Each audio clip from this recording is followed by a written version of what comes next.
The annual migration of hundreds of thousands of Canadian snowbirds escaping freezing temperatures in their homeland and heading to warmer U.S. states such as Florida for the duration of the winter could be about to become noticeably thinner.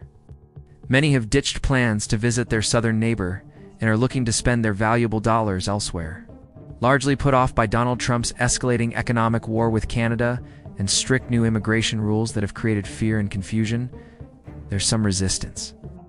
There's always someone calls in from Canada and says, "No, no more us.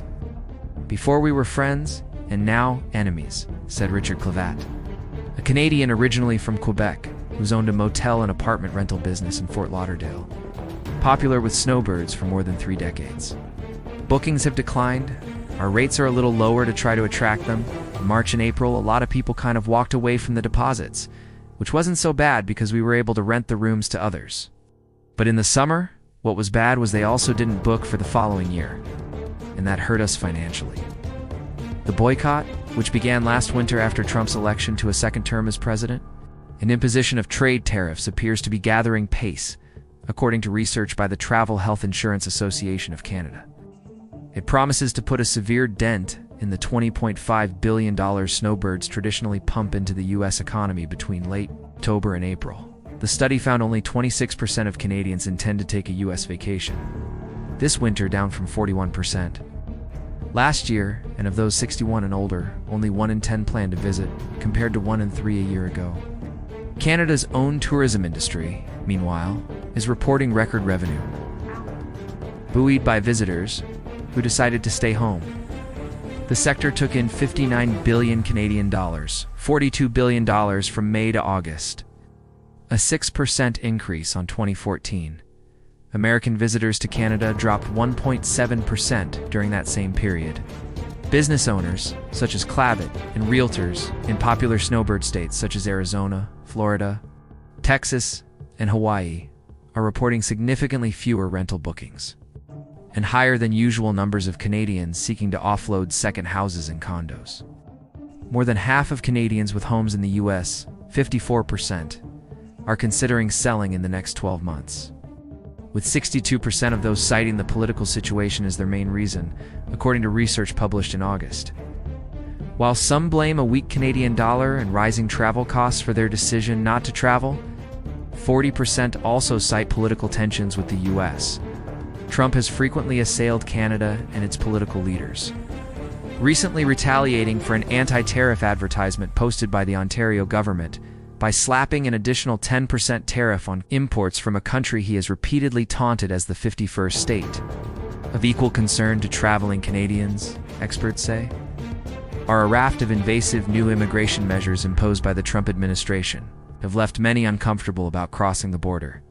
From December, all non-American visitors will be photographed on both their arrival and departure from the U.S. The move follows new enforcement this year of an obligation on Canadians visiting for longer than 30 days to register their presence and whereabouts with the U.S. government.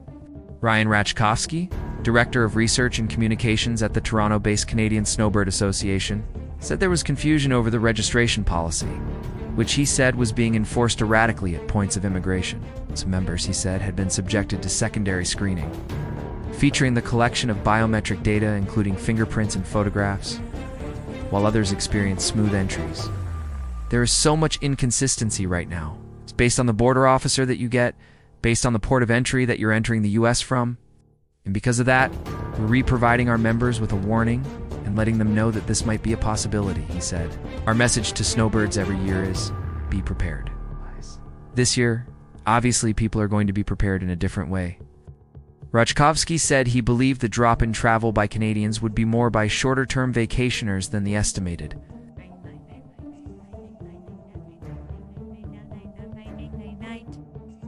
900,000 snowbirds, who traditionally spend up to the permitted 6 months in the U.S., but acknowledged many were uneasy about the political situation.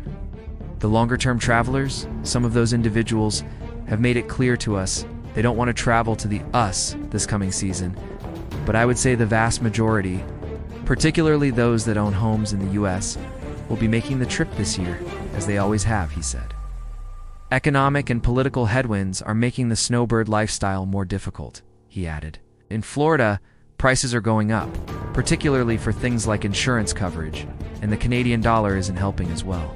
So it's a much more complex picture than just looking at it from a political standpoint. Analysts say any significant drop in snowbird visits could be catastrophic for states where they are among the biggest spenders during the winter months. The snowbird economy brings in an estimated $20.5 billion annually in direct spending, property and sales taxes, and supports millions of jobs, especially in tourism, hospitality, and retail. The U.S. Travel Association warned earlier this year that even a 10% drop in travel would mean 2 million fewer visits and cost $2.1 billion in lost spending, with local businesses suffering the most. You've got businesses that have to recalibrate their projections regarding the number of visitors, which has a very significant ripple effect throughout the manufacturing sector and supply chains, all the way into the travel and tourism industries. But also much beyond that, said Valerie Crooks of Simon Fraser University, and an expert in snowbird demographics and behaviors. There are entire hospitals that bring in seasonal workers to address the demand by the influx of snowbirds from the northern US and Canada. And when you change the numbers, you change everything about how a particular hospital system is able to operate. Crooks said the more obstacles that are placed in the path of snowbirds, the more likely they are to take themselves and their money elsewhere, such as Mexico, the second most popular destination for Canadian winter travelers. One of the things that being a snowbird is really predicated on is the ease of movement across the border. This is the next step of sentiment that people are concerned about, that political will can seemingly change on a whim. And ease of access across the border shifts because of a change brought about by a government administration, she said.